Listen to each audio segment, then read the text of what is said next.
Bismillahirrahmanirrahim. Assalamualaikum warahmatullahi wabarakatuh.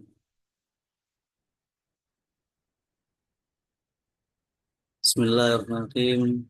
Alhamdulillahirabbil alamin. Wa bihi nasta'inu ala umuri dunya waddin. Wassalatu wassalamu ala asrofil anbiya'i wal mursalin wa ala alihi wa sahbihi ajma'in. Amma ba'd. Tama-tama marilah kita panjatkan puji syukur kehadirat Allah Subhanahu wa taala yang telah melimpahkan semua nikmatnya sehingga kita masih diberikan kemudahan untuk belajar, belajar, dan belajar menjadi pribadi yang lebih baik lagi. Salawat serta salam semoga selalu tercurahkan kepada junjungan kita Nabi Muhammad Sallallahu Alaihi Wasallam, pada keluarganya, sahabatnya, dan semoga kita selaku umatnya diberikan kemudahan untuk mendapatkan syafaat beliau kelak. Amin ya rabbal alamin. Bismillah, Rabbi shrah li sadri wa yassir li amri wahlul 'uqdatam min lisani yafqahu qawli. Baik, Bapak Ibu yang berbahagia ya. Semoga senantiasa diberikan kemudahan dan semangat dalam thalabul ilmi, menuntut ilmu dimanapun dan kapanpun. Nah, di sini juga di kolom komentar, Masya Allah luar biasa ini. Ada yang dari Solo, ada yang dari Bandung, dari NTB juga ada, dari Jepara juga ada. Masya Allah, tabarakallah. Baik, dimanapun Bapak Ibu berada, semoga selalu dalam lindungan Allah dan selalu diberikan kemudahan untuk menuntut ilmu. Amin ya rabbal alamin. Di zaman yang sekarang, tempat tidak menjadi masalah untuk menuntut ilmu. Karena adanya teknologi semakin berkembang, semakin mudah juga kita untuk thalabul ilmi. Ya walaupun kita tidak dalam satu tempat, semoga apa yang kita pelajari ilmunya dapat tersampaikan dengan baik. Amin ya rabbal alamin. Baik, yang kami hormati Dewan Pengawas, Pembina dan Pengurus Yayasan Al-Qalam Kota Cirebon, yang kami hormati pemateri kita, Ustadz kita yang luar biasa, yang dari pada kesempatan kali ini yaitu sebagai Wakil Ketua 4 Basnas Provinsi Jawa Barat. Kita sapa dulu bersama-sama untuk pemateri kita yang luar biasa, Ustadz Ahmad Faisal. Assalamualaikum Pak Ustadz. Ya, Waalaikumsalam warahmatullahi wabarakatuh. Masya Allah Ustadz. Sehat Pak Ustadz? Alhamdulillah sehat-sehat. Gimana teman-teman? Alhamdulillah. Semoga kita selalu dalam lindungan Allah Subhanahu wa taala. Amin ya rabbal alamin. Amin, amin ya rabbal alamin. Baik, pada kesempatan kali ini tema yang akan kita angkat yaitu berkaitan dengan rezeki nih, Bapak Ibu. Kita akan coba bahas, kita akan coba berdiskusi bersama tentang doa dan amalan apa saja sih yang bisa kita lakukan sebagai penarik rezeki yang barokah tentunya, yang halalan thayyiban. Baik, Bapak Ibu, semoga kita selalu diberikan kemudahan. Semoga dalam 1 jam, 1 jam lebih ya, untuk sesi materi, penyampaian materi dan diskusi. Semoga tidak ada kendala dan semoga juga kita bisa menjalankan kajian ini dengan lancar. Amin ya rabbal alamin. Baik, kepada pemateri kita, Ustadz kita, pada Ustadz Ahmad Faisal, kami persilahkan. Baik, bismillahirrahmanirrahim. Assalamualaikum warahmatullahi wabarakatuh. Alhamdulillah wa syukru ala ni'amillah wassalatu wassalamu ala Rasulillah wa asyhadu an la ilaha illallah wa asyhadu anna Muhammadar Rasulullah amma ba'd. Alhamdulillah, puji dan syukur dan intinya senantiasa selalu kita panjatkan kehadirat Allah Subhanahu wa taala.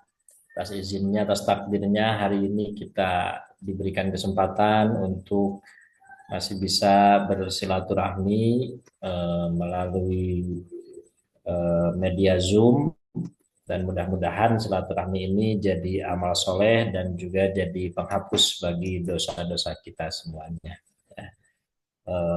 Salam kenal untuk semua sahabat-sahabat di kelas ini. Mudah-mudahan silaturahmi ini menjadi sesuatu yang dirahmati dan diridhoi oleh Allah Subhanahu wa taala.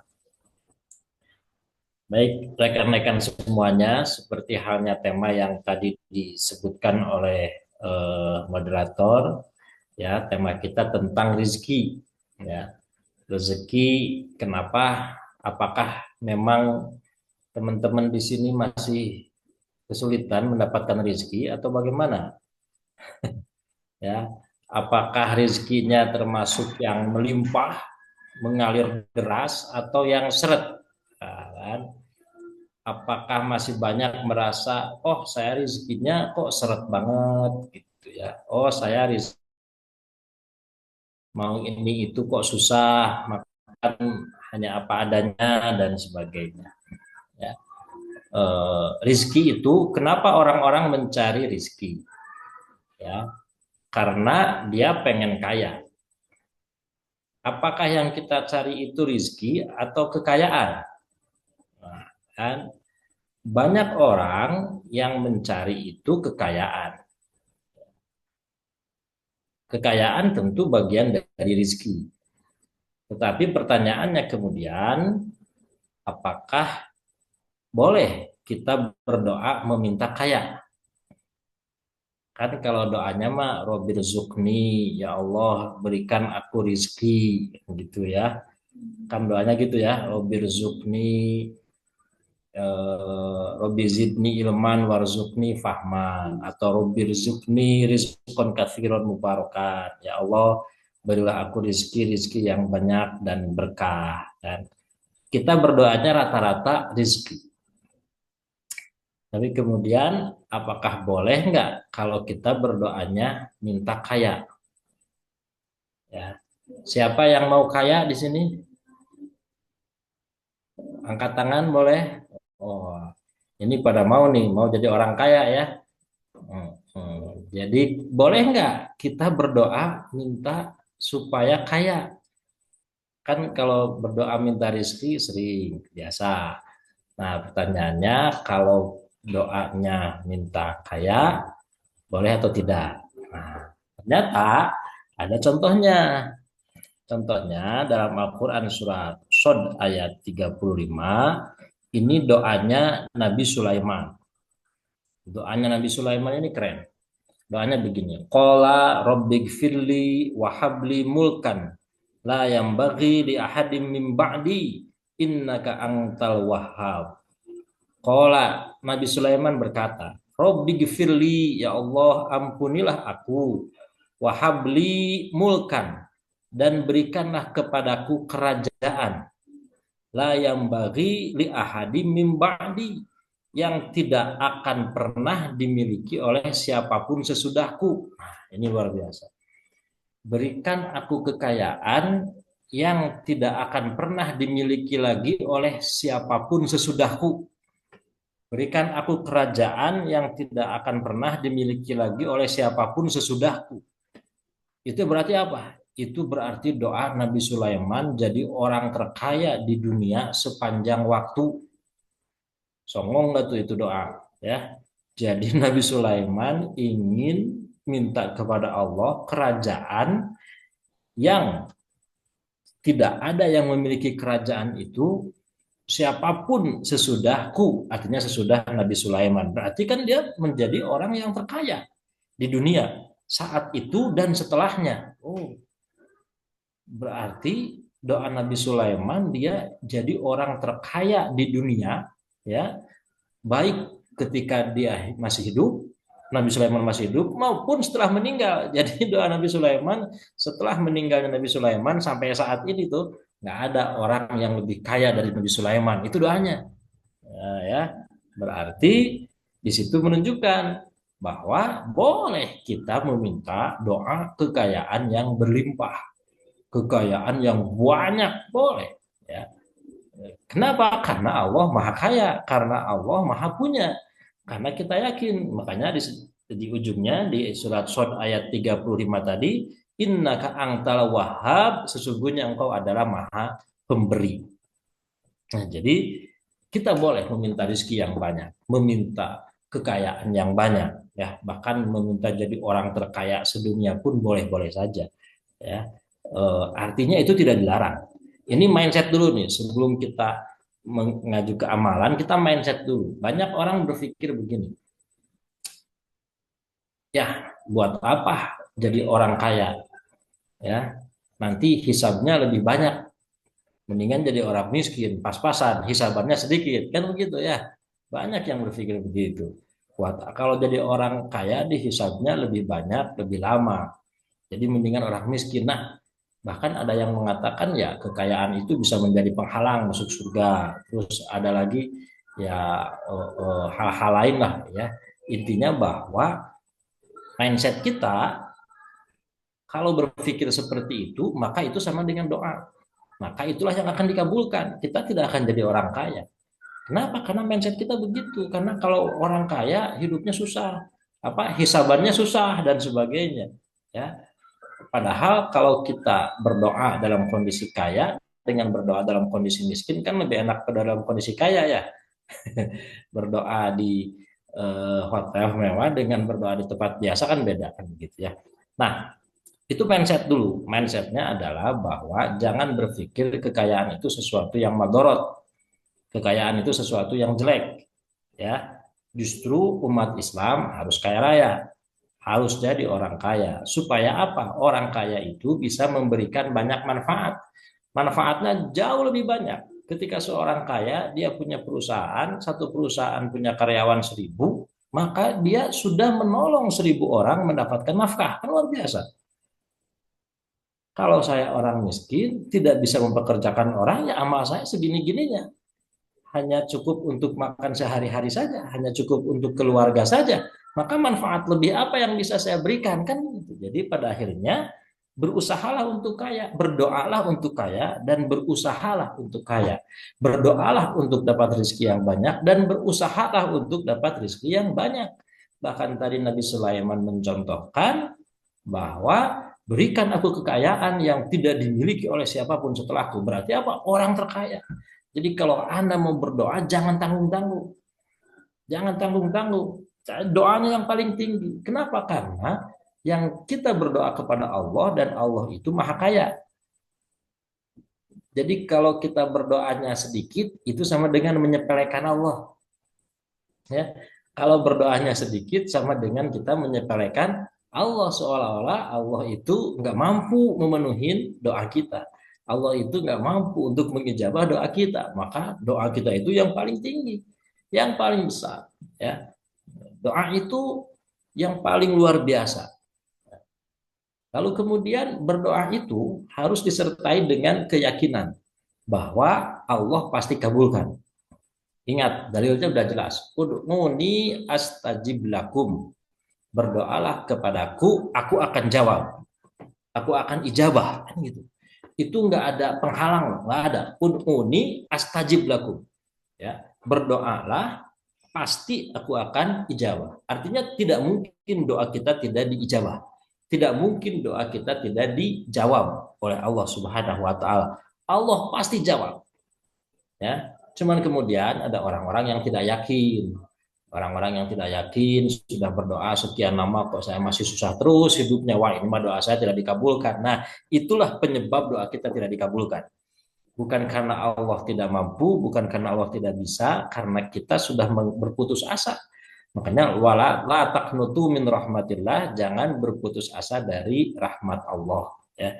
Jadi yang kedua yang harus kita pahami, berdoa itu kita harus yakin doa kita akan dikabulkan. Dalilnya jelas, ud'uni astajib lakum, berdoalah kepadaku, aku pasti jawab, pasti.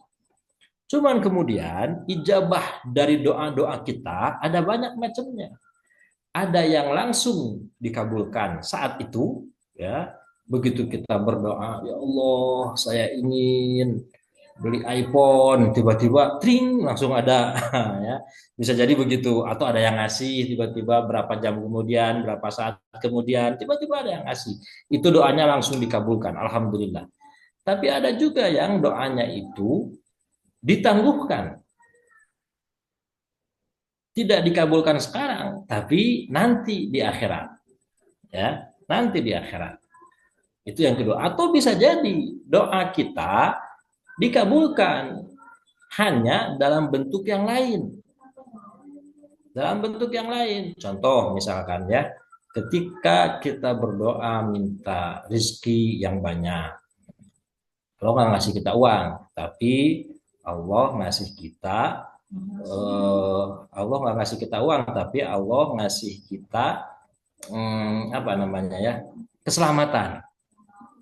Ya, keselamatan. Kita tidak di kalau kalau terpikir begini misalkan ya, kalau kita di jalan kecelakaan harus masuk rumah sakit, berapa biaya rumah sakit?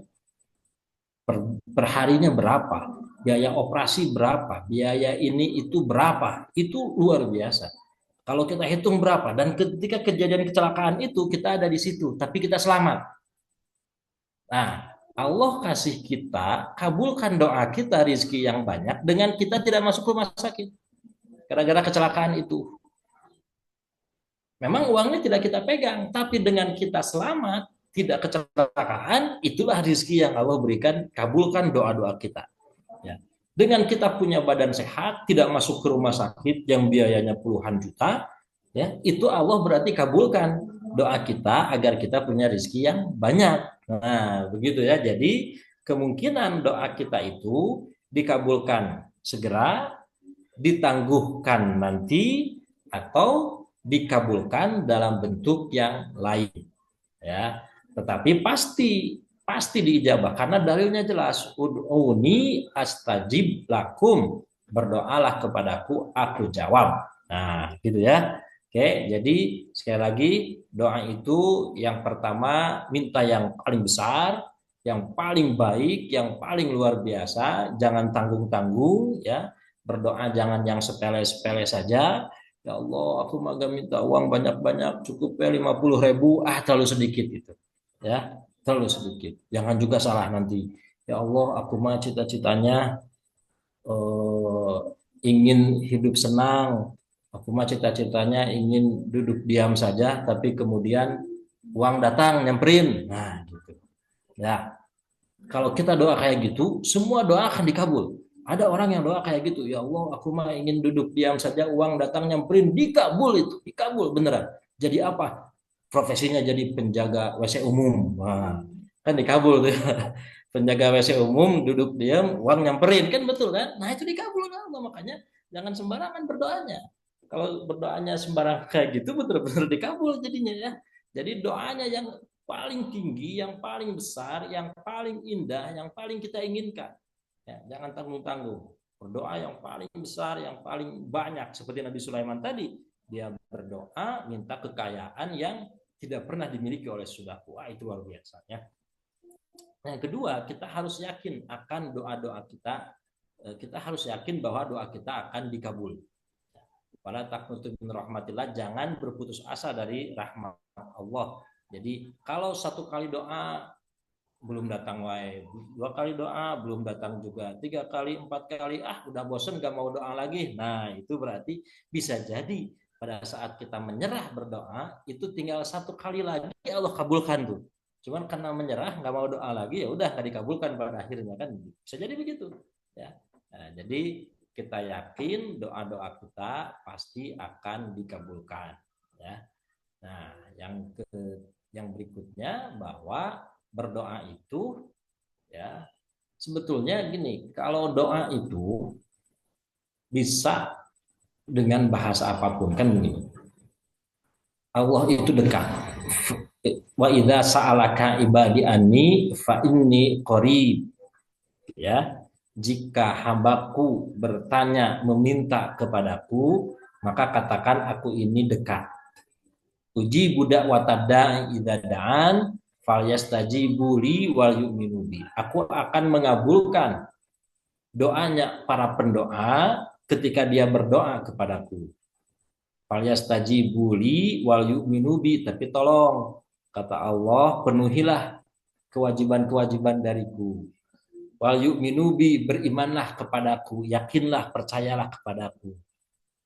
Itu kan? Nah, itu kan dalilnya begitu. Jadi Allah ini dekat. Berdoa itu yang paling bagus adalah ketika kita sendiri di tengah malam, nggak ada yang tahu. Itu. Jadi kalau orang berdoa nangis-nangis tapi direkam kamera di Facebook, nah itu nangisnya diragukan, itu bisa jadi acting aja, itu cuma buat konten aja, misalkannya di Facebook, di TikTok, di Instagram, buat konten aja. Doa nangis gitu kan, doa kok ke status Facebook, nah, padahal kan Mark Zuckerberg nggak akan mengabulkan doa kita. Ya, doa itu antara kita dengan Allah, biar kita intim, akrab, Qorib, fa ini qorib, aku ini dekat. Jadi kita intim dengan Allah itu saat nggak ada orang yang tahu.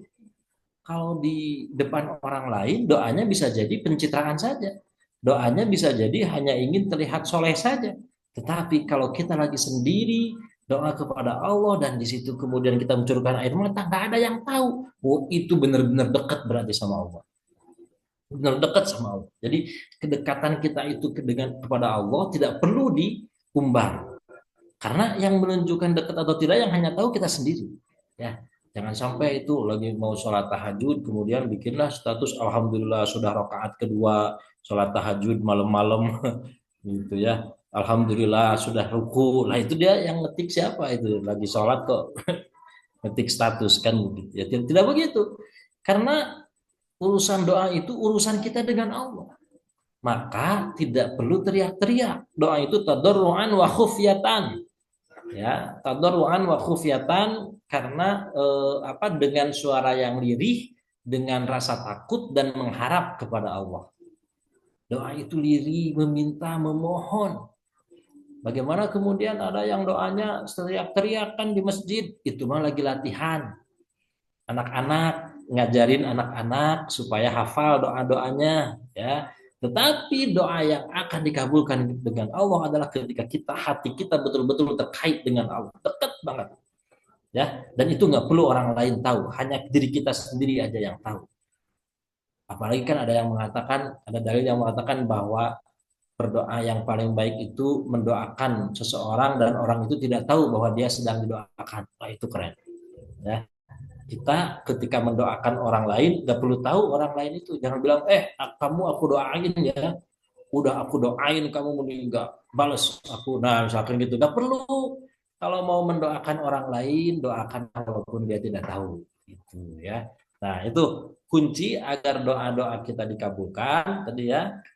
Yang pertama doanya yang paling tinggi, yang kedua yakin akan doa-doa kita dikabulkan, dan yang ketiga adalah doalah dengan penuh rasa takut, lemah lembut, dan intim, akrab, dekat, qorib antara kita dengan Allah. Ya, baru kemudian doanya jadi sesuatu. Ya, biasanya orang berdoa sangat dekat dengan Allah itu ketika susah biasanya. Nah, kalau susah itu lagi susah, lagi ada kebutuhan itu nggak bisa amat sama sekali. Itu sepanjang waktu zikir doa, zikir doa, zikir doa, dan kemudian dekat sama Allah, maka kemudian biasanya disitulah Allah mengabulkan. Allah itu suka orang-orang yang berdoa dengan penuh harap dan gitu ya. Gitu. Nah, adapun isi doanya apa? Saya kira teman-teman banyak sekali. Doa itu kalau tidak bisa dengan bahasa Arab, pakai bahasa sendiri juga nggak apa-apa. Ya, kebutuhan kita sampaikan saja. Allah itu tidak bisa hanya bahasa Arab. Ya, Tuhan kita ini Tuhan yang pintar sekali. Kalau harus bahasa Arab, bagaimana itu orang Afrika? Bagaimana orang aborigin? Bagaimana orang-orang itu? Mereka berdoa dengan bahasanya sendiri dan Allah pasti tahu, Allah pasti mafhum. Maka kita bisa berdoa dengan bahasa kita sendiri sesuai kebutuhan kita. Ya, sesuai kebutuhan kita. Kalau doa-doa yang sering kita hafal terus diulang-ulang boleh. itu untuk meyakinkan, meneguhkan. Tetapi ketika kita menyampaikan kepada Allah kebutuhan kita, maka itu sama dengan kita curhat kepada Allah dan Allah senang dengan demikian. Ya, oke, itu doanya. Ya. Lalu kemudian yang berikutnya, lalu kan tadi saya bilang, boleh nggak kita berdoa atau berharap kaya? Berarti boleh, karena Nabi Sulaiman pun demikian. Nah, terus kemudian bagaimana amalan apa yang harus kita lakukan agar doa-doa kita untuk kaya, untuk dapat rezeki yang banyak itu dikabul, ya. Amalan-amalannya apa saja, usahanya apa saja, ikhtiarnya apa saja, ya. Ikhtiarnya ada banyak, ada beberapa, banyak teori, banyak yang bisa dilakukan. Saya sampaikan hanya beberapa saja ya. Yang pertama adalah berserah diri, pasrah. Ini dulu. Kita kan bicaranya ikhtiar ya. Ikhtiar itu usaha. Tapi saya awali dengan berserah diri. Bukan kerja keras dulu, karena kerja keras mah itu mah udah kewajiban. Ya. Tapi ikhtiar yang kita yang pertama adalah berserah diri. Pasrah sama Allah, tawakal. Pasrah, tawakal, berserah itu memang dilakukan setelah usaha, setelah kita bekerja, setelah kita beraktivitas. Tetapi aktivitas kita kejar sesuatu terus nggak berhenti berhenti, akhirnya capek tapi hasilnya sedikit. Maka tugas kita memang berusaha, tetapi hasil itu urusan Allah. Itu yang disebut dengan tawakal. Tawakal.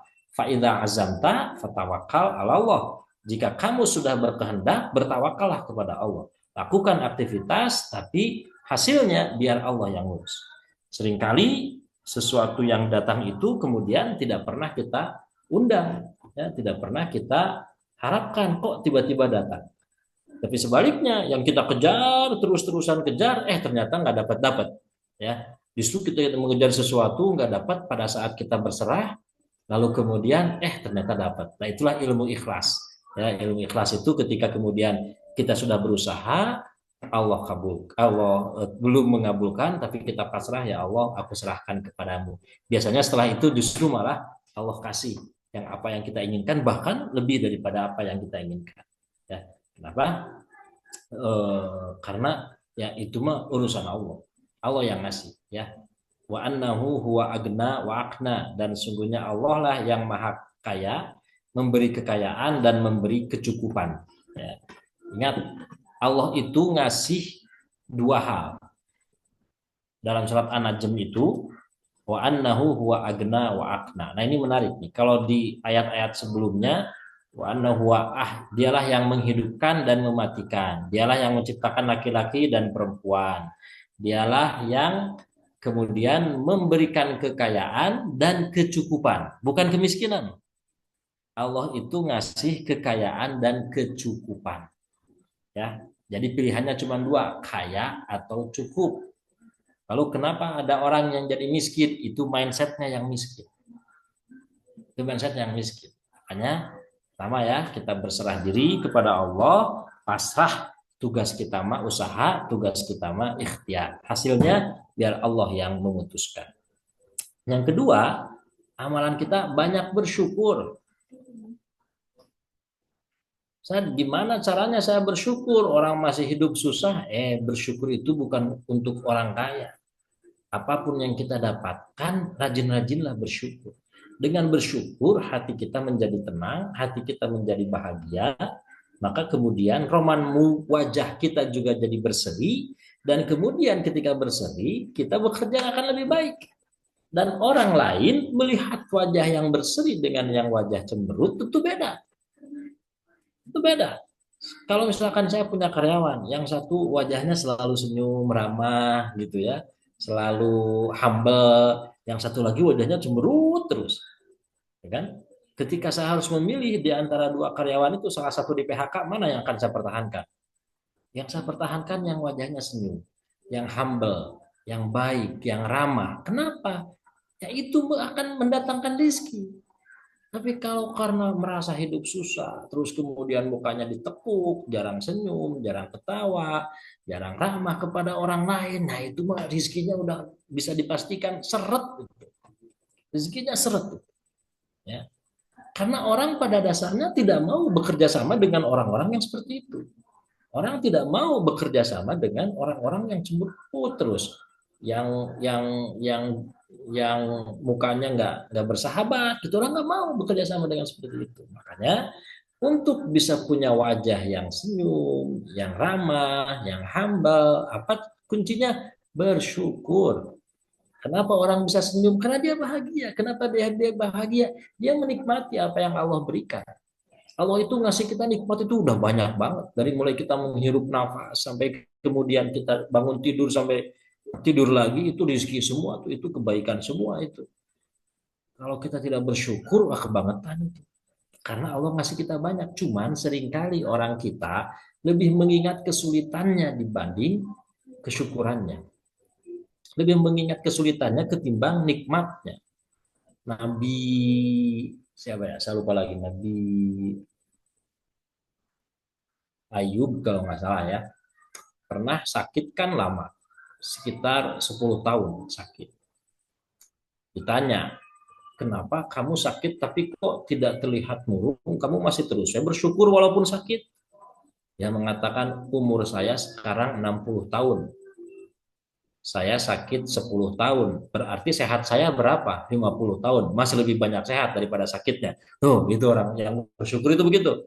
Ya, sakitnya 10 tahun. Tapi kan sehatnya 50 tahun. Tapi kita ingatnya yang sakitnya yang 10 tahun. Sementara sehat kita 50 tahun nggak diingat-ingat. Nah, harusnya yang diingat itu yang sehatnya. Ya, yang sehatnya yang diingat itu. Bukan yang sakitnya. Sekarang kita kehilangan uang. Tapi sebelumnya kita punya uang berapa? Lebih banyak. Ya. Kalau sebelumnya saya nggak punya uang, tiba-tiba dapat uang, terus hilang lagi, ya udah biasa aja, kan gitu. Pernah ada eksperimen gini, ada orang kaya raya nih, kaya raya banget. Ya, suatu saat dia selain kaya raya, dia suka berbagi, ngasih uang, sodako ke teman-temannya, ke tetangga, ke orang yang baru dilihat, ngasih uang, ngasih uang, ngasih uang. Suatu saat dia bilang gini ke anak buahnya yang suka ngikutin dia, anak buahnya, dikumpulin anak buahnya. Lalu dia bilang gini, eh, uang saya tinggal 12 juta lagi, kan?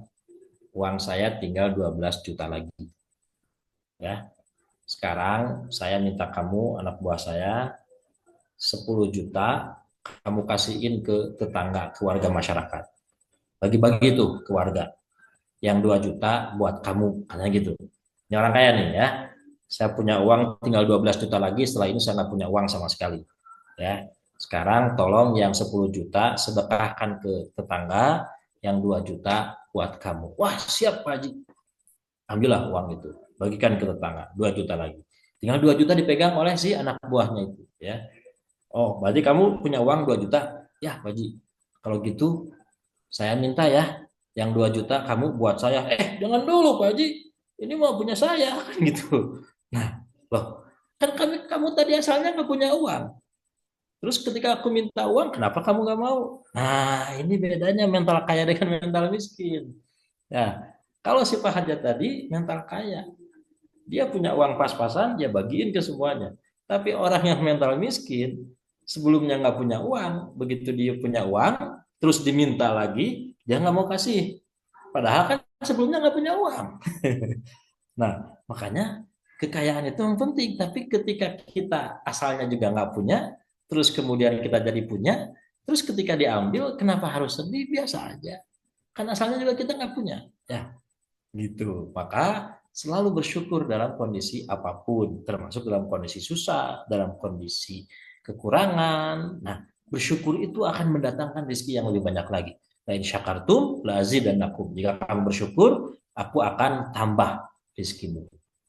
Itu yakin itu mah janji Allah. Kalau kamu bersyukur, aku akan tambah. Tapi sayang, banyak sekali orang yang tidak mau bersyukur. Padahal janji Allah kalau bersyukur akan ditambah. Maka berapapun kita dapat, selalu bersyukur. Berapapun yang kita punya, selalu bersyukur. Ya, itu amalan yang kedua. Tadi berserah diri, yang kedua bersyukur. Ya, yang ketiga, jangan ingin kaya, tetapi bersikaplah kaya. Ya, jangan ingin kaya, tapi bersikaplah kaya. Kalau saya ingin kaya, berarti kondisi saya sekarang miskin. Kan?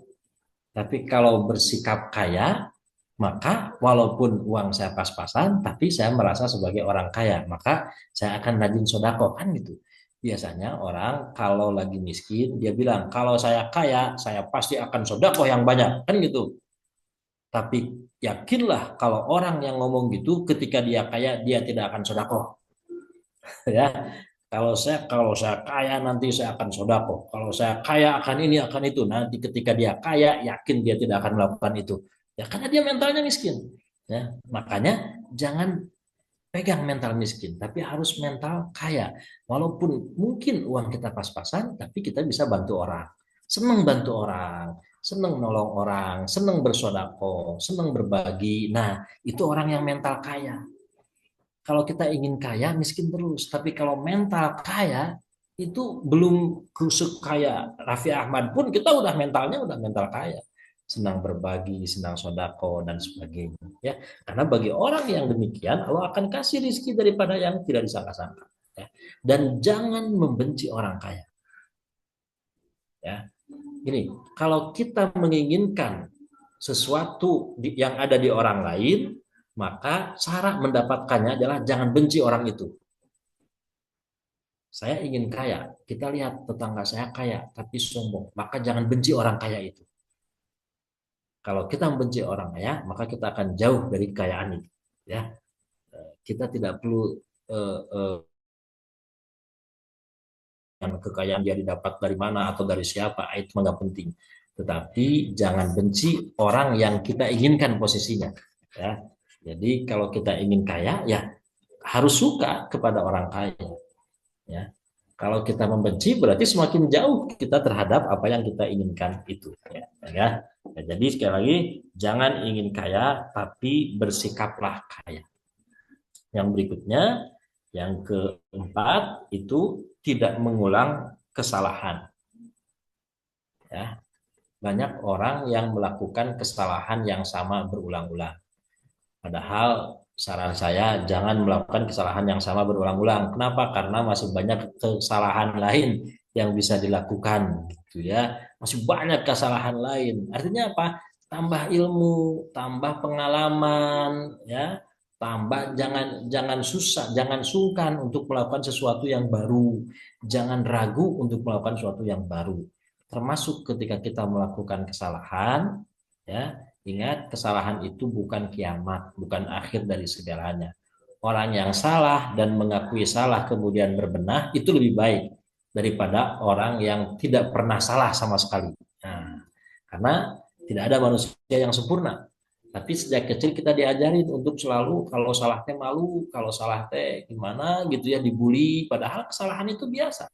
Kesalahan itu biasa. Tapi yang terpenting bagaimana kita belajar dari kesalahan itu. Ya, setiap kali kita melakukan kesalahan, belajar dari kesalahan itu, lalu coba lagi hal-hal baru yang lainnya, coba lagi cara yang lainnya. Hanya orang bodoh yang melakukan cara yang sama untuk hasil yang berbeda. Kalau kita ingin hasil yang berbeda, maka caranya ubah, ya kan? Kalau kita ingin sekarang rezeki kita segini, besok kita ingin rezekinya lebih baik, ya jangan pakai cara yang sama. Harus ada amalan lain yang lebih banyak lagi, harus ada aktivitas lain yang lebih banyak lagi, bersyukurnya ditambah lagi, berserah dirinya ditambah lagi, ya. Dan tadi berbaginya juga ditambah lagi, berbagi, bersodako, ya itu juga bisa menjadi amalan penarik rizki. Ya, karena kemudian kata Allah, kalau kamu menginfakkan harta kamu di jalan Allah, Allah balas 700 kali lipat dan sebagainya. Itu banyak sekali balasan bagi orang-orang yang mau bersodako, berbagi kepada sesama. Nah, jadi gitu teman-teman ya. Jadi doa kita harus seperti apa, lalu ikhtiar kita. Saya bilang tadi banyak, ini mah hanya salah beberapa saja, hanya beberapa yang saya sampaikan. Tapi banyak amalan-amalan lain yang kita lakukan. Intinya adalah kita harus melakukan amal kebaikan. Kenapa? Karena ketika kita melakukan kezaliman, ya bisa jadi kita dapat kekayaan, tetapi bukan rezeki yang berkah. Nah, kan itu rezeki yang berkah ya. Kalau rezeki berkah adalah harta kekayaan kita dapatkan dengan cara yang tidak menzolimi orang lain, tidak menyakiti orang lain, tidak melanggar aturan agama, ya, maka insya Allah itu jadi berkah. Bisa jadi ada orang yang kayanya luar biasa, tapi tidak berkah. Ya, orang kaya tapi banyak masalah, orang kaya tapi hidupnya tidak tenang. Kenapa? Karena rezekinya didapatkan bukan dengan cara yang halal, bukan dengan cara yang baik. Tentu menjadi tidak berkah. Ya. Saya kira itu sebagai pengantar. Silahkan kalau ada diskusi atau tanya jawab bisa kita diskusikan setelah ini. Terima kasih. Assalamualaikum warahmatullahi wabarakatuh. Waalaikumsalam warahmatullahi wabarakatuh. Baik, terima kasih kepada pemateri ya yang sudah menjelaskan. Di sini ada pertanyaan Pak Ustadz di kolom komentar, kolom chat Zoom. Dan mungkin sudah dijawab juga sama Pak Ustadz tadi. Assalamualaikum Ustadz.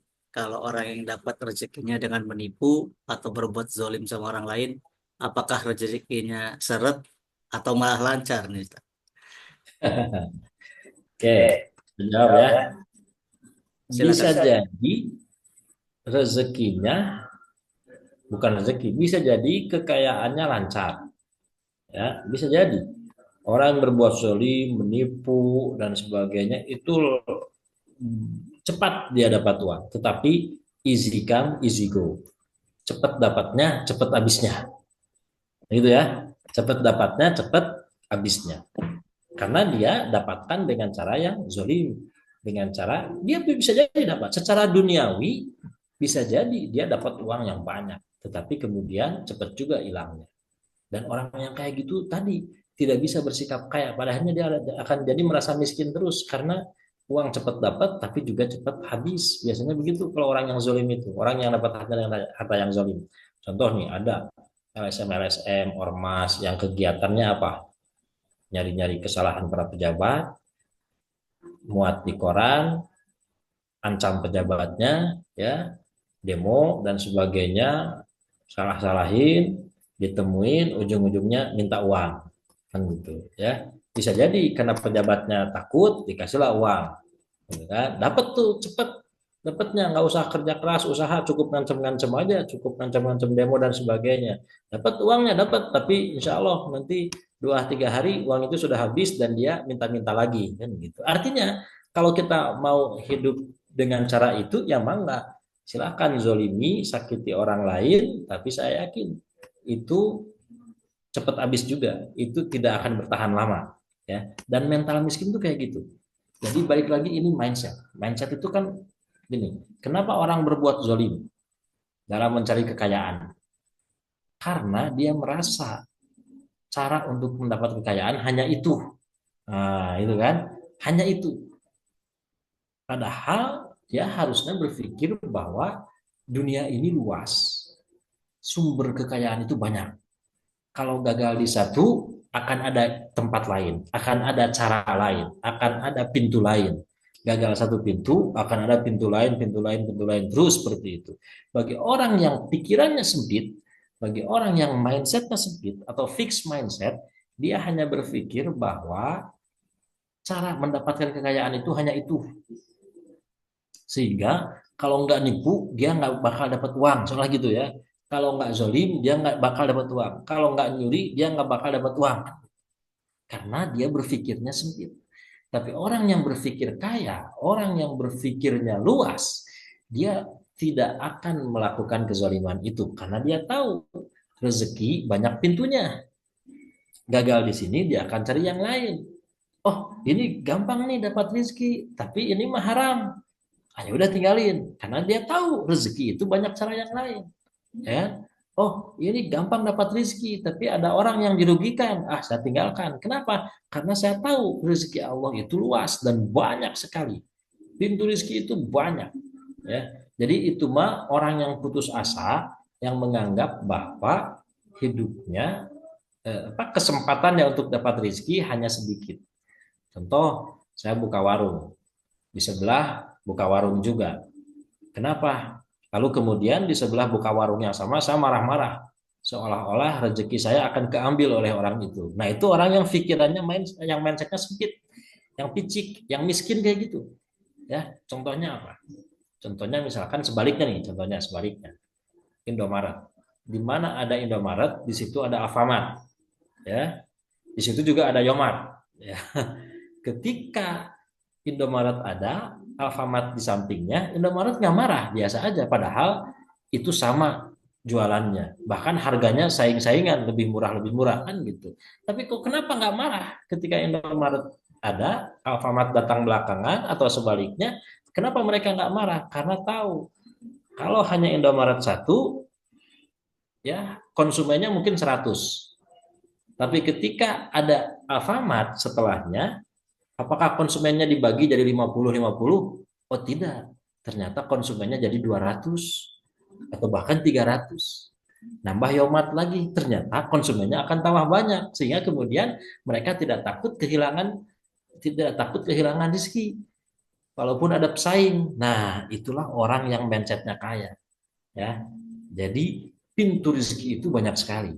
Jangan sampai mentok di satu cara, yaitu cara yang zolim dan menyakiti orang lain. Karena kenapa? Yakin itu akan cepat habis, cepat hilang, dan setelah itu kita menjadi miskin kembali. Ya, silahkan kalau ada yang lain. Baik, terima kasih Pak Ustadz.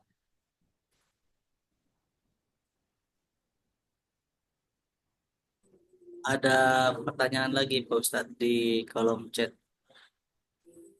Bismillah, mohon izin. Izin bertanya Ustadz, Ya, bagaimana dengan zikir-zikir dengan bilangan tertentu untuk mendapatkan rezeki yang banyak? Misal, sholawat Jibril 1000 kali, Sajarotul Nukut 400 kali sudah Isya, dan seterusnya. Diperbolehkan atau tidak dalam syariat? Karena saya pernah dikasih tahu Ustadz saya tidak perlu berhitung 7 kali, 11 kali, 50 kali, 100 atau 1000 kali. Yang penting ikhlas. Mohon pencerahannya. Jadi di sini ada wah, kayak amalan tertentu gitu, zikir-zikir tertentu yang dibiasakan, misal untuk 1000 kali ya, atau berapa ratus kali gitu. Nah itu seperti apa Ustadz? Enggak.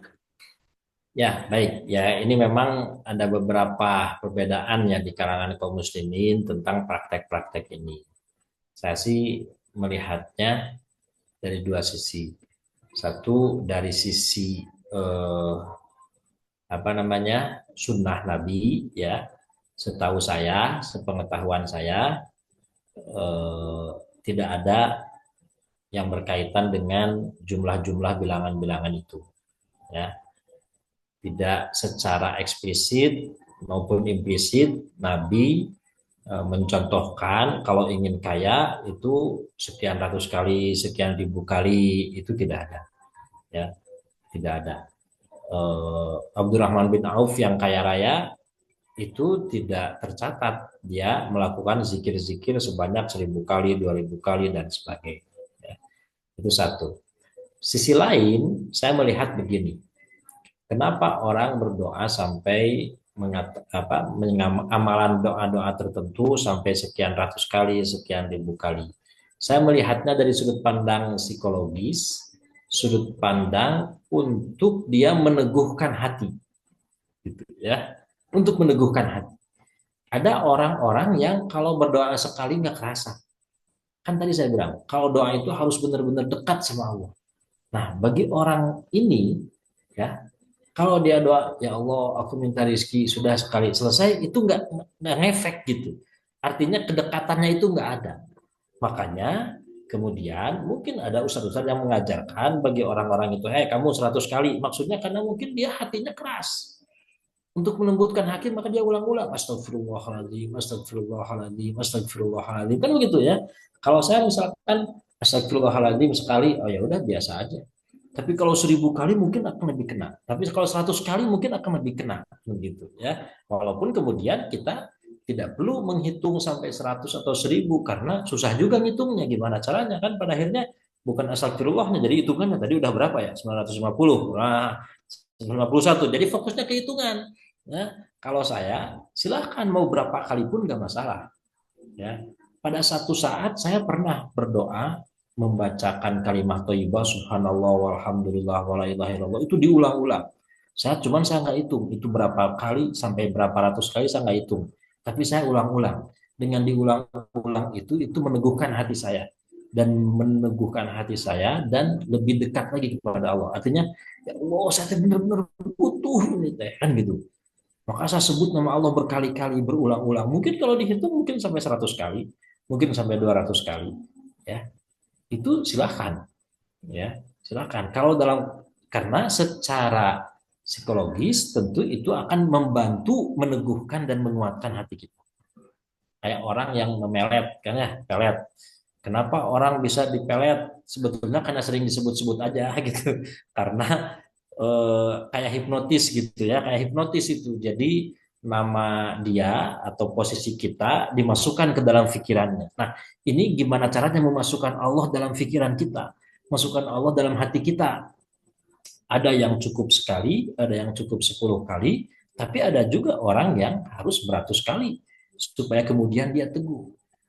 Doanya itu nggak cukup sekali, tapi dia apa namanya selama misalkan dari satu jam terus zikir boleh silahkan ya di waktu malam tahajud ya kan sholat tahajud paling hanya 11 rakaat tapi setelah itu dia berdoa selama setengah jam selama 1 jam karena nggak hafal doa yang banyak ya udah dia ulang-ulang saja doanya sampai 1.000 kali silahkan ya mah cuman jangan sampai tadi fokus kita malah menghitung doa bukan berdoanya nah gitu ya jangan teralihkan fokus kita menghitung berapa jumlahnya karena yang terpenting kedekatan kita dengan Allah takarrub kita dengan Allah dan nyambungnya kita dengan Allah itu yang bikin doa kita dikabulkan ya bagi orang tertentu dengan 1.000 kali dia baru tersambung yaitu silahkan kalau emang demikian. Karena bagi orang tertentu 100 kali baru nyambung silahkan gitu ya. Tapi ada yang sekali baru nyambung ya silahkan itu juga tidak ada masalah gitu ya. Kalau kalau doa apalagi kan ketika doa-doa itu ada doa yang memang eh, kalimatnya sudah disiapkan oleh Rasulullah, ada doa-doa yang kita bisa bisa kreasi sesuai dengan kebutuhan kita gitu ya. Beberapa kali pun silahkan. Itu saya kira begitu.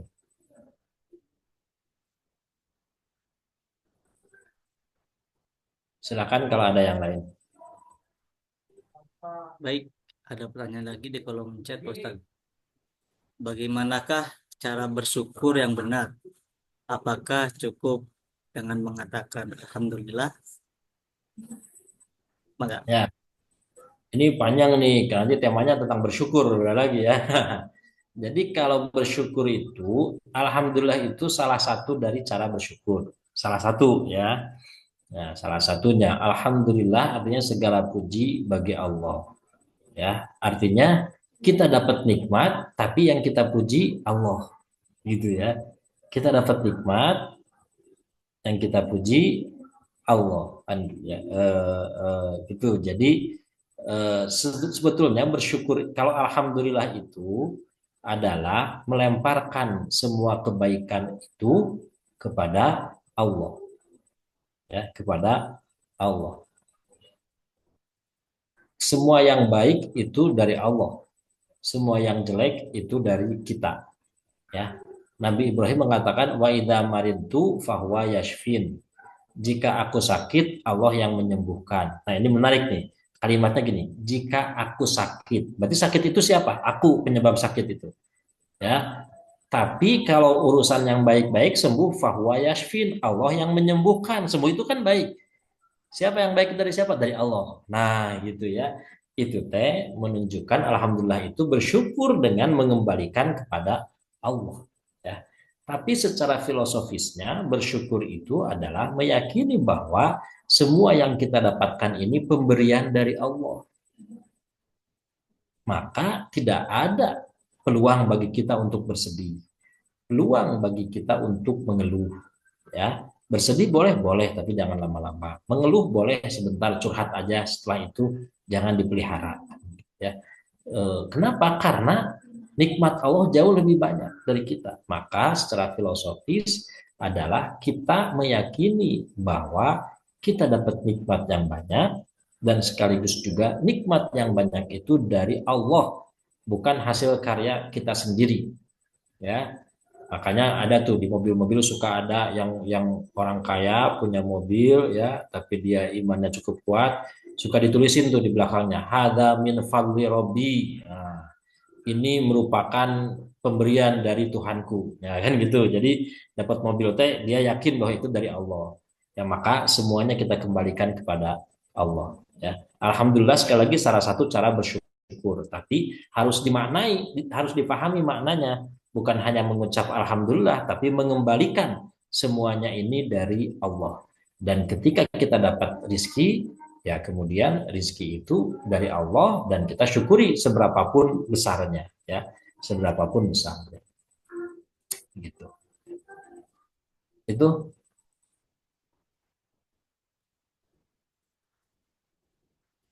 silakan, ada yang lain. Baik, terima kasih Pak Ustadz ya. Ada pertanyaan lagi di kolom chat Zoom Pak Ustadz. Ada pendapat yang bilang bahwa mohon kesembuhan tidak boleh menggunakan surat Al-Fatihah karena hanya untuk sholat saja. Jadi tidak boleh untuk permohonan uang dan lain-lainnya juga. Apakah pendapat itu benar? Mohon arahannya Pak Ustadz. Terima kasih. Waduh, ini masuk ke wilayah fikih juga ini ya. Jadi memang ya inilah perbedaan pendapat di Indonesia ini banyak sekali karena ini masuk persoalan fikih ya. Ada yang berpendapat bahwa Al-Fatihah dengan membacanya dapat pahala. Dengan pahala itu maka kemudian dia berdoa supaya dikabulkan kan gitu ya. Jadi yang mempraktekannya lebih ke bahwa dengan membaca Al-Quran dalam hari ini Al-Fatihah, maka itu akan mendapatkan pahala, akan keutamaan-keutamaan dan sebagainya. Dengan dia mendapatkan pahala, maka doanya lebih mudah dikabulkan. Begitu, logikanya begitu. Saya bawa ke logika saja ya. Kalau fikihnya mah pasti berbeda.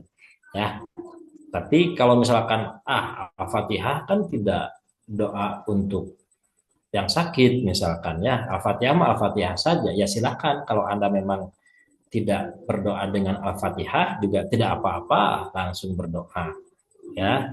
Tapi kemudian tanpa mengurangi rasa hormat saya kepada yang suka mempraktekkan Al-Fatihah, ya memang pemahamannya begitu ya, pemahamannya bahwa logikanya begitu. Kenapa dia baca Al-Fatihah? Dengan baca Al-Fatihah saya dapat pahala.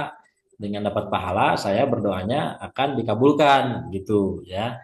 Sementara ada pihak lain yang saya mah berdoanya cukup berdoa saja, tidak perlu pakai Al-Fatihah. Ya silahkan juga, tidak ada masalah ya. Intinya mas sekali lagi kalau saya lebih mengatakan bahwa doa kita itu yang terpenting kita dekat dengan Allah, ikhlas tadi yang pertama tadi ya. Doa kita itu yakin doa kita itu dikabul. Cara berdoa itu silakan sih menurut saya ya. Saya tidak ingin membatasi karena kita akan masuk kepada perdebatan yang kemudian tidak pernah ada habisnya dari zaman dulu sampai sekarang ya. Tetapi kemudian yang terpenting adalah bisa nggak kita lebih dekat lagi dengan Allah lewat doa-doa kita. Itu yang penting. Itu yang penting. Bisa nggak lewat doa-doa kita lebih dekat lagi dengan Allah. Ketimbang kita harus memperdebatkan doa mana yang benar, doa mana yang tidak benar, pada akhirnya kita tidak berdoa karena sibuk berdebat. Kan gitu. Ya, daripada kita sibuk berdebat tentang doa mana yang sah, doa mana yang tidak sah, karena pada prinsipnya berdoa itu boleh dengan bahasa apapun, ya. Yang tidak boleh itu kan dengan cara-cara yang diharamkan. Nah, jadi silakan dengan cara apapun dia berdoa, maka berdoalah kepada Allah, tapi yang paling penting adalah hati kita yang ngait dengan Allah. Hati kita yang terkait, terikat dengan Allah, maka dengan cara seperti itu akan lebih membuat kita menambah keimanan kita kepada Allah Subhanahu wa taala ya. Masalah cara silakan pakai cara masing-masing. Sekarang mah fokus gimana caranya doa kita bisa dikabul. Ya, gitu ya. Gitu. Caranya enggak dicari yang cocok, yang nyaman buat Anda sehingga kemudian dengan cara itu yang pasti kita lebih dekat kepada Allah Subhanahu wa taala.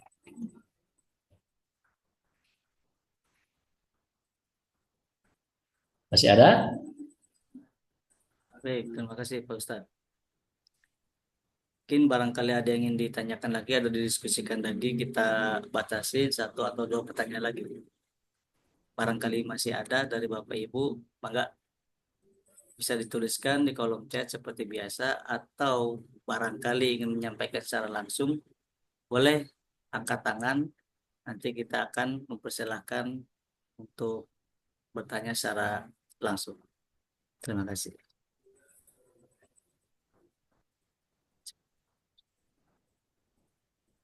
Wah, ada tuh yang angkat tangan tuh. Tapi angkat tangannya langsung tidak pakai itu Pak Taufik Rahman. Oh baik, Pak Taufik Rahman. Baik, maka Pak Taufik bisa dinyalakan mic-nya untuk menanyakan secara langsung Baik, Pak. pada Pak Ustadz. Maka, Terima kasih, Pak. Terima kasih. Assalamualaikum warahmatullahi wabarakatuh.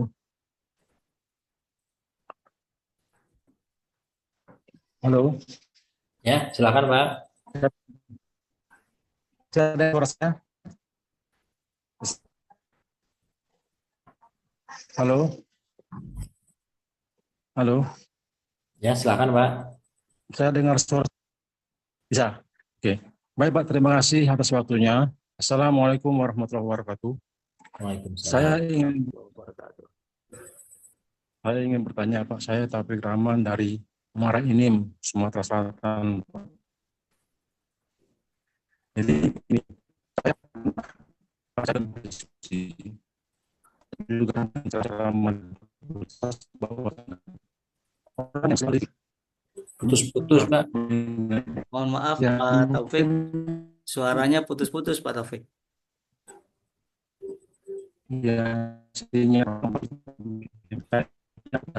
ini selatan ya terus gimana terus Mohon maaf Pak Taufik, suaranya tadi putus-putus Pak. Kurang jelas suaranya Pak.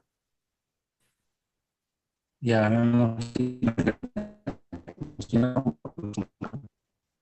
lalu tes tes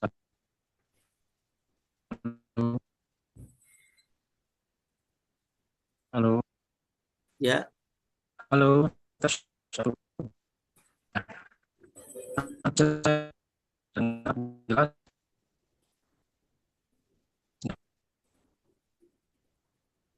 Oh, siap.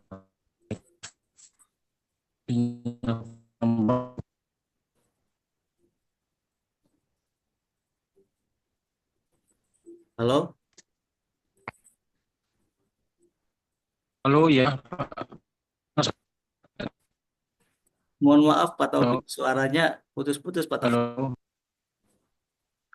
Suaranya Ya. putus-putus jadi kurang jelas pertanyaannya. Mungkin nanti bisa dituliskan di kolom chat Zoom aja Pak Taufik. Boleh untuk pertanyaannya. Ya, mohon izin Pak Taufik. Pak,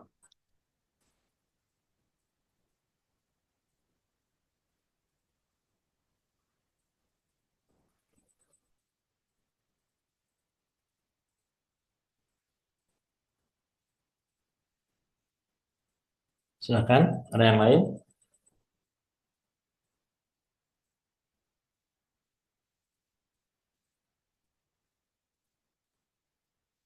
baik, sambil menunggu Pak Taufik ya. Ini ada pertanyaan di kolom chat Pak. Ya. Izin bertanya Pak Ustadz. Jika ingin kaya, perintahnya ada di Quran Surat Nuh ayat 10 sampai 12 dan serta di Quran Surat Sod ayat 35. Cara mengamalkannya bagaimana Pak Ustadz?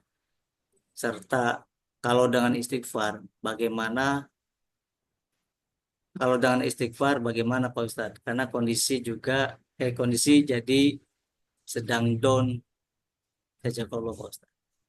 Ya, baik. Terima kasih pertanyaannya ya. Saya bacakan aja nih. Tadi saya katakan surat Nuh ayat 10 sampai 12, surat Shod ayat 35. Surat Shad 35 tadi sudah saya bacakan ya, itu ceritanya tentang Nabi Sulaiman yang ingin diberikan oleh Allah kekayaan, kerajaan yang tidak dimiliki oleh siapapun setelahnya. Sedangkan surat Nuh ayat 10 sampai 12 itu bunyinya fakultus tagfiru rabbakum innahu kana ghaffaro. Itu ayat 10-nya tuh. Maka aku katakan kepada mereka, mohonkan ampun kepada Tuhan kalian, sesungguhnya Dia Maha Pengampun, ya. Lalu kemudian ayat 11-nya, yursilis sama alaikum midroro. Niscaya Allah akan mengirimkan kepadamu hujan yang lebat, ya. Lalu kemudian ayat 12-nya, wa yumdidkum bi amwalin wa banin wa yaj'al lakum jannatin yaj'al lakum anharo, dan membanyakkan harta, anak-anak, dan mengadakan untukmu kebun-kebun, dan mengadakan pula di dalamnya untukmu sungai-sungai. Jadi surat Nuh ayat 10 sampai 12 itu berbicara, maka kalian minta ampunlah kepada Allah, beristighfarlah kepada Allah, maka Allah akan turunkan rizki. Nah gitu ya. Rizkinya tadi disebutkan hujan yang lebat, pepohonan, anak-anak dan sebagainya. Tetapi intinya istighfar, mohon ampun kepada Allah, itu salah satu langkah agar kita berdoa kepada Allah dikabulkan. Kenapa? Kan Allah itu sesuatu yang suci. Sementara kita ini banyak dosa. Maka salah satu cara meminta adalah merendahkan diri kita dulu. Merendahkan diri kita dengan cara apa? Yang beristighfar. Istighfar itu merendahkan diri kita. Jadi ya Allah, aku tahu aku ampuni dosa-dosaku ya Allah. Setelah kita istighfar, lalu kita berdoa apa kebutuhan kita. Nah, itu maksudnya begitu. Jadi, kenapa kita beristighfar dulu? Karena kita harus merendah. Meminta itu merendah. Makanya tadi ada orang-orang yang meminta itu tapi maksa, meminta itu tapi songong. Ya, minta-minta, ayo, ayo, beri protes, minta-minta tapi sambil marah-marah. Nah, yang namanya minta itu dengan merendah. Maka kalau kita ingin dikabulkan doa oleh Allah, diberikan rezeki yang banyak, banyak-banyak beristighfar. Ya. Nah, jadi kalau saya nih beberapa kali ketika punya kebutuhan yang cukup mendesak, ya saya istighfar berkali-kali. Lalu subhanallah tadi ya, mau berapa kali pun itu saya nggak ngitung, tapi subhanallah, subhanallah, astagfirullah, astagfirullah terus, subhanallah, subhanallah terus, alhamdulillah, alhamdulillah, Allahu akbar, Allahu akbar. Kenapa? Untuk meneguhkan hati supaya dekat. Nah, setelah itu saya sampaikan doa-doa saya. Gitu ya. Jadi boleh doa diawali dengan istighfar. Bahkan ada perintahnya tadi di surat Nuh itu ya. Di surat Nuh itu istighfar, setelah itu kemudian Allah turunkan rizkinya gitu ya. Saya bacakan aja nih, ada lanjutannya ya. Istighfarnya sebanyak-banyaknya ya Pak Ustadz, dan waktunya bebas. Serta istighfarnya seperti apa? Apa boleh disambung dengan salawat? Oh boleh ya. Istighfarnya jadi gini, karena Allah itu dekat, kita bisa berdoa di mana saja ya, kapan saja, asal jangan di tempat-tempat yang kotor ya, yang dilarang jangan, kayak di toilet, di WC jangan. Kalau toilet mah fokus aja buang hajat, setelah itu keluar baru berdoa gitu ya. Situ ya, jangan sengaja berdoa di WC atau gimana, enggak. Ya, istighfarnya seperti apa ya? Astagfirullahaladzim. Saya kadang di mobil astagfirullahaladzim, astagfirullahaladzim, di motor astagfirullahaladzim, astagfirullahaladzim terus ya, atau lagi ngapain gitu astagfirullahaladzim, nggak masalah, silakan kapanpun, bebas waktunya dimanapun. Nah, jadi doa itu selama tempatnya suci ya, tidak ada najis, bukan tempat najis, silahkan berdoa dimanapun ya, silahkan berdoa, kecuali kalau yang terpaksa, misalkan tadi orang yang hidupnya di sampah, misalkan pemungut sampah, terus kemudian orang yang memang di tempat pembuangan sampah itu kan kotor semuanya tuh. Apakah dia tidak bisa berdoa? Bisa. Minimal dalam hati dia berdoa, ya Allah, astagfirullah, astagfirullah. Silahkan saja. Begitu ya, tidak ada batasan. Menurut saya begitu. Asal jangan menyengaja berdoa di tempat yang kotor, menyengaja berdoa di tempat yang tadi, di toilet, di kamar mandi, di tempat di WC. gitu ya. Tapi dimanapun, di mobil, di motor, di perjalanan, kantor, di mana, silahkan, silahkan. Allah itu bisa di, disebut kapanpun, ya, dimanapun, ya. Minta ampun kepada Allah sekapanpun, ya. Ketika kita dapat sesuatu yang kaget, daripada kita keluar kata-kata kasar, kaning coplok gitu ya. Tahu kaning coplok kan? Ya, itu daripada keluar kata-kata kasar, umpatan, cacian, makian, hinaan, sialan, kurang ajar, bego, koplok dan sebagainya, sudah istighfar saja. Nah, itu bagus kan? Istighfar, maaf. Ketika emosi naik, istighfar, ya. Ketika kita apa namanya ingin marah, istighfar dan sebagainya, ya. Termasuk istighfar itu salah satu pembuka untuk doa-doa kita selanjutnya. Itu surat Nuh 10 sampai 12 demikian. Ya, jadi istighfar maka Allah turunkan rezeki gitu. Jadi banyak-banyak beristighfar. Tadi kenapa harus banyak-banyak? Karena kan manusia itu sering lupa. Saya punya dosa, istighfar sekali, besoknya dosa lagi. Tapi kalau istighfarnya terus-terusan, ya mudah-mudahan aja. Kemudian dosa kita tidak diulangi lagi. Gitu. Itu mungkinnya. Oke.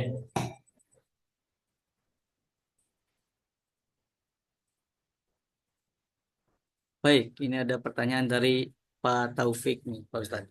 Mohon penjelasan mengenai hadis yang menyatakan bahwa orang yang selalu berzikir kepada Allah sehingga ia lupa atau tidak sempat untuk berdoa, maka Allah akan memberinya sebelum ia meminta. Orang yang selalu berzikir kepada Allah sehingga dia lupa atau tidak sempat berdoa, maka Allah akan memberinya sebelum dia meminta. Wah, luar biasa ini ya. Saya tidak tahu, harus periksa dulu apakah itu memang ada hadisnya atau tidak, tapi saya sih melihat bahwa antara zikir dengan doa itu satu paket, ya. Tidak perlu dipisah-pisahkan. Kita bisa berzikir sambil berdoa, berdoa sambil berzikir, kan gitu ya. Berzikir terus subhanallah walhamdulillah walahillah wallahu akbar sampai lupa nggak berdoa kepada Allah. Ya, selama hati kita nyambung dan hati kita ini kan gini, berdoa itu tidak harus selalu diucapkan. Tetapi di dalam hati, ya Allah, saya teh butuh beras misalkan ya. Itu teh kan doa. Ya Allah, dan pasti orang itu kalau ada kebutuhan pasti ngomong, hanya ngomongnya dalam hati. Nah, itu doa gitu ya. Jadi kalaupun dia tidak mengucapkan doanya secara langsung, Allah kabulkan ya, karena memang dia sebetulnya dalam hatinya dia berdoa gitu. Jadi tidak ada masalah gitu. Secara makna tidak ada masalah. Tapi apakah itu hadis atau bukan saya harus periksa dulu, tetapi secara maknanya tidak ada masalah, no problem gitu. Bagus bagus. Tapi saya yakin walaupun dia tidak berdoa, bisa jadi dalam hatinya tetap dia mengucapkan sesuatu, menginginkan sesuatu, ya begitu. Silakan, ini sampai jam berapa ya? Masih ada? Ada pertanyaan, mungkin ini yang terakhir sebagai penutup, Pak Ustadz. Jika ada orang sakit atau sudah tua sehingga harus menggunakan diapers, apakah zikir atau doanya sah? Jazakallah, Pak Ustadz. Iya, oke. Kasusnya orang sepuh ini, Pak Ustadz. Ya, betul. Dalam ilmu usul fikih itu ada yang dalam kaidah usul fikih ada yang punya itu ad-daruratu tubihul mahdurat, ya. Darurat itu membolehkan hal yang dilarang. Pada asalnya bagusnya, ya, tidak ada najis atau hadas yang menempel pada kita saat berdoa. Tetapi dalam kondisi sakit itu namanya darurat, maka diperbolehkan. Tentu saja tidak ada masalah, diperbolehkan. Itu kan bahkan berdoa atau berzikir ketika tidak punya wudhu pun kan sebetulnya tidak masalah, ya.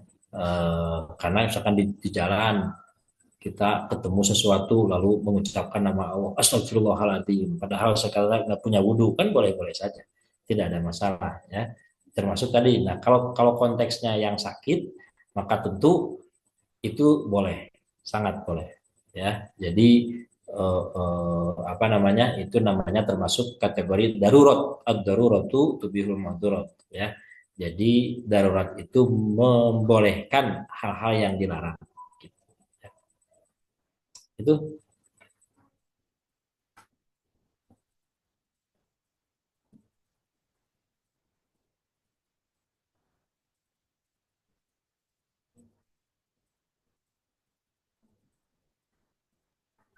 Cek, cek. Oke. Baik, terima kasih Pak Ustadz ya.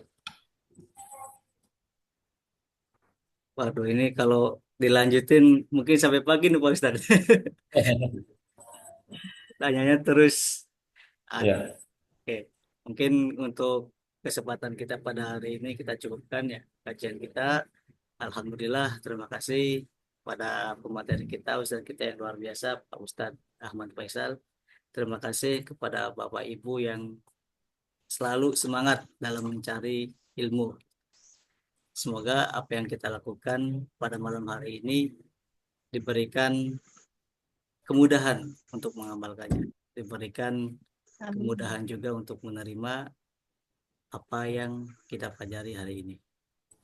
Oh ya, sebelumnya Amin. barangkali Bapak Ibu ingin Amin, amin. lagi kajian-kajian kita Rumah Hijrah pada kajian sebelumnya, atau mungkin Bapak Ibu yang lambat masuk ingin mengulang lagi, mengkaji lagi kajian kita pada hari ini, bisa.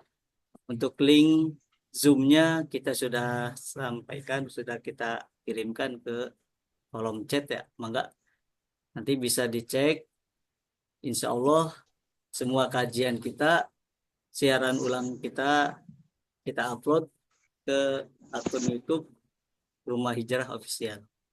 Mangga Bapak Ibu bisa mengkaji lagi, bisa mempelajari lagi kajian-kajian kami yang ini atau mungkin yang sebelumnya. Baik, sebelum ditutup, barangkali dari Pak Ustadz Ahmad Faisal, ada yang ingin disampaikan sebagai statement terakhir, Pak Ustadz, untuk memberikan kita semangat berdoa dan berusaha nih, Pak Ustadz. Ya, baik. Terima kasih.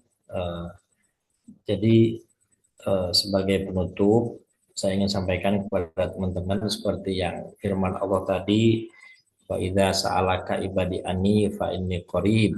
Jika hambaku meminta, maka katakan aku ini dekat. Ya, Allah itu dekat, ada di sekitar kita.